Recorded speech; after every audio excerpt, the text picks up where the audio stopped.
வணக்கம் நண்பர்களே, டாக்டர் மகாலிங்கம். இன்றைக்கி நான் உங்கள்ட்ட ஷேர் பண்ணுறது பெண்களுக்கான ஒரு மருத்துவ குறிப்பு தான். இது என்னென்னு பார்த்தீங்கன்னா, பெண்களுக்கு பீரியட்ஸுக்கு வர்றதுக்கு முன்னாடி வரக்கூடிய பூப்பு முற்குறிக்கணும்னு சொல்லக்கூடிய ப்ரீமென்ஸ்ட்ருவல் சிண்ட்ரோம் பற்றி தான் பேச போகிறோம்.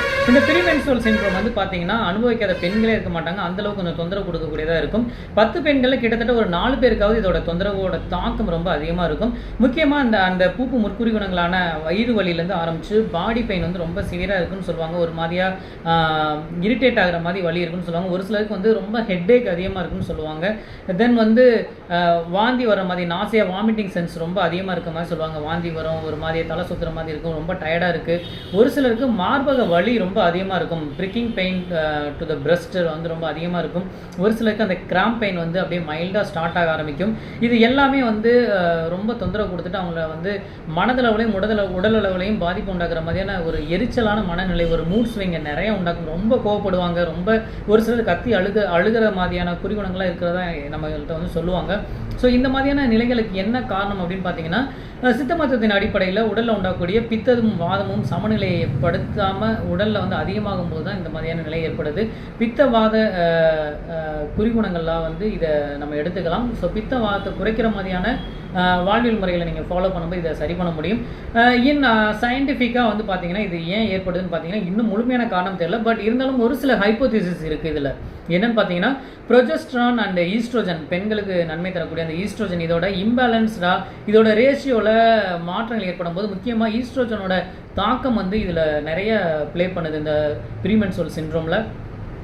அதற்கடுத்து நியூரோ எண்டோக்ரைன் ஃபேக்டரான லைக் வந்து செரட்டோனின் வந்து பார்த்தீங்கன்னா இதில் வந்து இந்த மாதிரியான காலகட்டத்தில் ரொம்ப கம்மியாக இருக்கனால அவங்களுக்கு வந்து அந்த மூட் பேலன்ஸை வந்து அவங்களால ஹேண்டில் பண்ண முடியாது. ஸோ செரட்டோனினோட சிந்தசிஸ் ரொம்ப குறையுது இந்த ப்ரீமென்ஸ்ட்ருவல் டயத்தில்.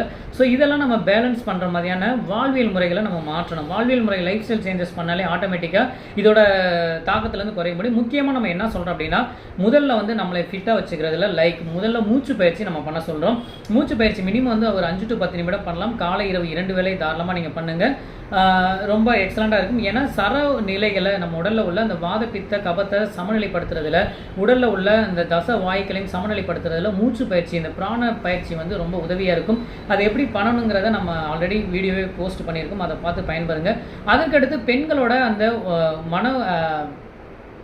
மனநிலையை உண்டாக்குற மாதிரி அவங்களோட மன எரிச்சலை தாக்கத்தை வந்து குறைக்கிற மாதிரியான ஒரு யோகானா பார்த்தீங்கன்னா சவாசனம்னு சொல்லலாம். இந்த சவாசனம் வந்து நீங்கள் டெய்லியுமே பண்ணலாம். இந்த சவாசனம் பண்ணும்போது உங்களோட உடல் மனம் வந்து புத்துணர்ச்சி பெறுது.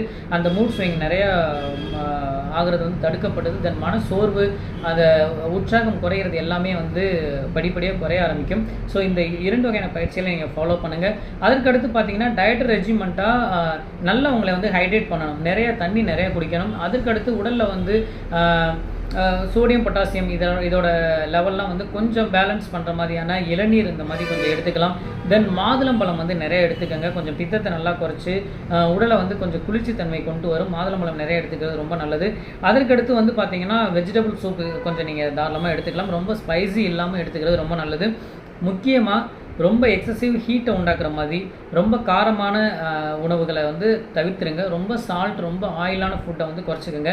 சிலர் வந்து நிறைய ஸ்பைஸியாக சாப்பிட்ணுன்னு நினைப்பாங்க. லைக் வந்து ஃப்ரைட் ரைஸ்லேருந்து ஆரம்பித்து நூடுல்ஸில் ஆரம்பித்து சிலருக்கு வந்து பேக்கடு ஃபுட்னா ரொம்ப இன்ட்ரெஸ்ட்டாக இருக்கும்.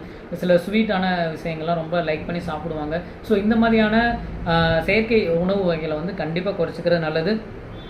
சித்த மருத்துவத்தில்னு பார்த்தீங்கன்னா நம்ம உள்ளி பாயாசம் வந்து சொல்லியிருப்போம். அதாவது வெள்ளைப்பூண்டை வச்சு ஒரு பாயாசம் ப்ரிப்பேர் பண்ண சொல்லியிருக்கேன். அதை நீங்கள் தாராளமாக பயன்படுத்துங்க. அது வந்து யூட்ரின் மசிலோட கன்ட்ராக்ஷன் அண்ட் ரிலாக்ஸேஷனுக்கு ரொம்ப ரொம்ப உதவியாக இருக்கும். முக்கியமாக பீரியட்ஸில் வரக்கூடிய அந்த பெயினை நல்லாவே குறைக்குது. நிறைய பேர் ஃபாலோ பண்ணி என்கிட்ட சொல்லியிருக்காங்க. இந்த உள்ளி பாயாசம் எப்படி ப்ரிப்பேர் பண்ணணுங்கிறத நான் ஆல்ரெடி வீடியோ பண்ணியிருக்கேன். அதையும் ஃபாலோ பண்ணுங்கள். இதில் முக்கியமாக செய்கிறது இந்த சீரகம் சோம்பு தான். முக்கியமாக இந்த சீரகம் சோம்பு வந்து பெண்களுக்கு உண்டாகக்கூடிய கருப்பை சார்ந்து உண்டாகக்கூடிய அந்த சூதக வாய்வினை வந்து கண்ட்ரோல் பண்ணி அதோட நார்மலைஸ் பண்ணுறதுக்கு இது உதவியாக இருக்கும். சீரகமும் சோம்பும் வந்து ரொம்ப எக்ஸலண்ட்டாக இருக்கும். அதற்கடுத்து வெந்தயம் சேர்ந்த உணவு வகைகளை வெந்தய கஞ்சியை வச்சு சாப்பிட்லாம். அதற்கடுத்து கற்றாழை சேர்ந்த கற்றாழை மோர் கொஞ்சம் எடுத்துக்கிறது ரொம்ப எக்ஸலண்ட்டாக இருக்கும்.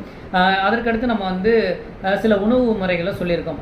மகளிர் உணவு வகைகள்லாம் சொல்லியிருக்கோம். அதெல்லாம் நம்மளோட ப்ரீவியஸ் வீடியோவில் நான் போஸ்ட் பண்ணியிருக்கேன். அதெல்லாம் ஃபாலோ பண்ணி பயன்படுத்தி பயன்பெறுங்கள். நன்றி நண்பர்களே.